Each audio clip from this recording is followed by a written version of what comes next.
and welcome to my channel.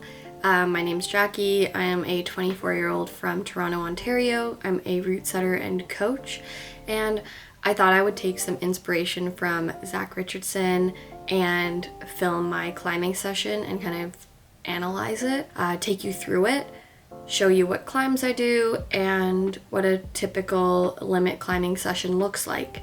So I hope the video isn't too similar to Zach's, and I'm not copy pasting anything, but yeah, I thought it might be enjoyable. So apologies if this video is a little bit awkward. It is my first time sort of talking to a camera like this, and definitely not that comfortable with it yet, so hopefully I do get more comfortable. So I had a session at Up the Block on the weekend, and I really wanted to focus on some slabs and more comp style climbing just because I had done a competition the day before and it went pretty well. I was pretty happy with the way that I performed and felt. I felt like I found a really good headspace during the competition. I wasn't stressing. I was climbing and I was having fun, and I tried my best on every single climb. You can't really do more than that, so I didn't really see a point in beating myself up with the end results, which weren't too bad. I was 2 spots out of finals. I know what I need to work on in order to do better next time. Essentially, the separator, the climb that separated the field, was a volume slab, and I'm kind of notoriously bad at slab. I wouldn't say I'm like terrible at it, but there's a pretty big discrepancy between my ability to do power boulders and my ability to do slabs. So that's something that I want to work on. I want to catch up my slab skills with my power and crimp strength. So that is what the focus of this session was. I wanted to try slabs. I wanted to try climbs that really challenged me to trust my feet, get on a variety of holds just to get more experience climbing on holds that I might see in competitions, and dynos. Unfortunately, the gym didn't have that many new boulders, so I was kind of limited in what I could try. So yeah, without further ado, let's just get into the session. So I started the session off by warming up and then getting on some easy boulders. And then once I felt warm, I started climbing on some red tapes and higher, which is around V6, V7 at our gym. And this purple one was really cool, pretty my style. Some campus moves and cut loose moves on crimps, and didn't have too much trouble with that one. And then this is the harder slab that was set, and this was a part of a Big Initiative set. And Big Initiative is a climbing organization. I believe it's a nonprofit, and they do setting workshops for women, and also for Global Climbing Day they did a big set at Up the Block. So I tried this all-women's set and it was really cool. But yeah, this slab here features a little bit of volume standing and a committing move to a decent hold, but it was getting a lot of traffic and it was kind of hard to get on the wall, and slabs take a long time, so I ended up moving on to this black tape. And I've never climbed on these holds before. They're expression holds, slopey-ish, but pretty positive and very textured.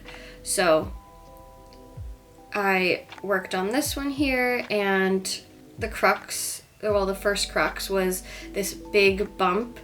As you can see, I'm like super extended, so I'm trying it in isolation and trying to figure out what the best part of the hold is. And then I decided to try the end of the climb and see what that's like. So you end up crossing to the second last hold, matching, and it's kind of blocked, so it's pretty bad. And then I touched the last hold, and it is so bad. There is nothing to it, and I was kind of feeling around trying to find a good point or a good part of the hold, and there's really nothing. So I climb up there again, hoping that maybe things will be different. And yeah, I feel like if I had a right foot to oppose the left Gaston, then maybe I could hold on to it, but really it's nothing. So I decide I'm just going to keep on working the start because there's still, this part definitely goes for me, and there's lots to learn. So I end up sticking this crux move really extended, and the trick for keeping it and not falling off was not readjusting.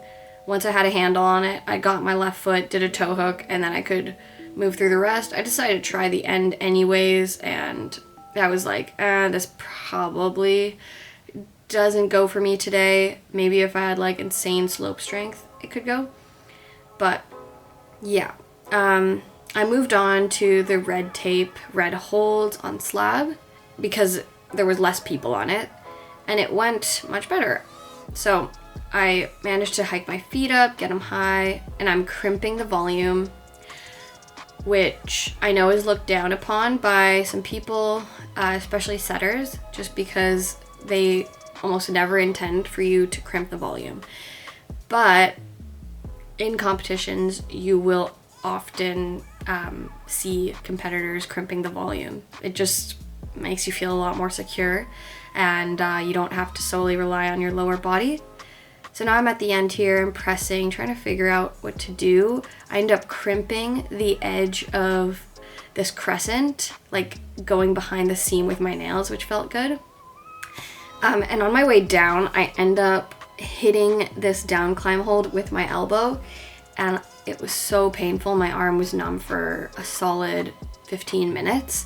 I think I like really hit my funny bone in a strange way. But now we're moving on to this red tape dyno. You're going off two kind of underclinging slopey holds and going to this decent like slopey jug on a volume. So it's a pretty good hold that you're going to, but for me it felt really far away. And I'd actually worked this one the session before for a good 45 minutes. So I went back to it. I wasn't really intending to go back to it, but I kind of ran out of climbs that I was psyched on in the gym. So I tried it again and I ended up sticking it, which was really surprising because it kind of felt really impossible. I wish I had videos from my last session, but I ended up deleting them all because I didn't think I would need them. So, but yeah, I ended up sticking it, and then I guess I really did learn the move because on my next attempt, I stuck it again from the beginning and sent the boulder. So this boulder taught me a lot. I felt like I really learned how to thrust my hips into the wall, generate for this really big move for me. I also had to play around with the position I was jumping from because having the left foot on the lower volume is what most people do, but made me feel really low. I wasn't able to get very high with that foot positioning, so I ended up bringing both my feet up to the smaller volume. And then today what really unlocked it was I learned how to sort of thrust my hips into the wall as I was jumping up. I'm actually like thumbing the bolt hole as well, which I found gave me a little extra something. I bring my hips in and push up so I can stay closer to the wall for longer. Now on the kilter board, I think I spent like an hour or so projecting. I started off on this climb called Fruit Gummy. I'm not sure if they misspelled Fruit Gummy.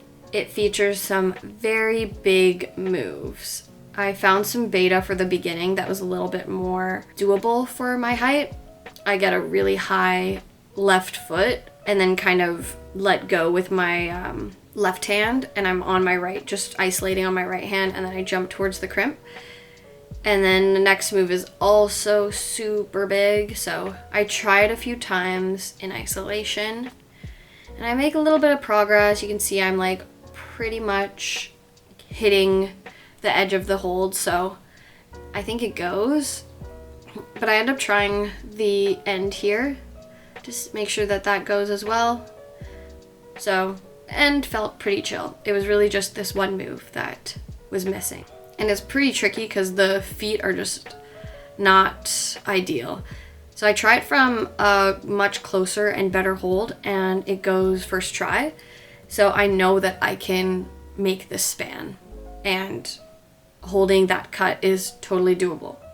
So I move on to a hold that's a little bit worse, and but still a little bit closer. And then I'm able to stick that version of the move as well. So I go back to the original position, and it's crazy how much of a difference it makes, like 6 inches, and it being a better hold makes. I felt pretty tired of this climb, so I decided to move on and try this climb called Later Alligator.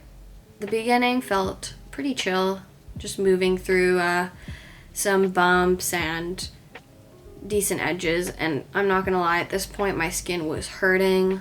If you've ever climbed on the kilter board, you know that these holds are really textured. All the holds are kind of juggy. I mean, you're jumping to all of them, so you get pretty painful skin on your tips and in the creases of your fingers. It starts to hurt pretty quickly. So I try this crux move in isolation and manage it on my second try, I think. And then I decide to try it from the start, and I try to do this section as efficiently as possible so that I have power going into the crux move, or like enough power.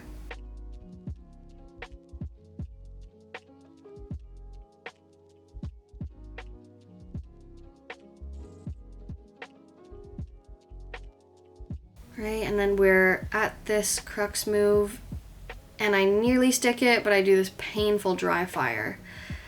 So after that, I kind of thought my power was really feeling depleted, and I moved on and did some power endurance. And for power endurance, I did 3x6s on like V6s and 7s. This is a V7, I think. So I do it 3 times in a row, and not gonna lie, it was so painful. I was more limited by my skin than pump in my arm. However, this one was pretty long, so I was feeling pumped.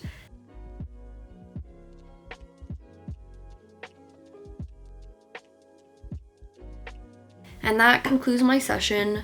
It was a good session. I tried hard and learned some new moves, practiced standing on my feet on volumes, felt scared, which is a good thing. I'm definitely going to bring more intention to my sessions and try to actively seek boulders that challenge my weaknesses, like standing on my feet, trusting my feet, doing lots of dynos, coordination boulders.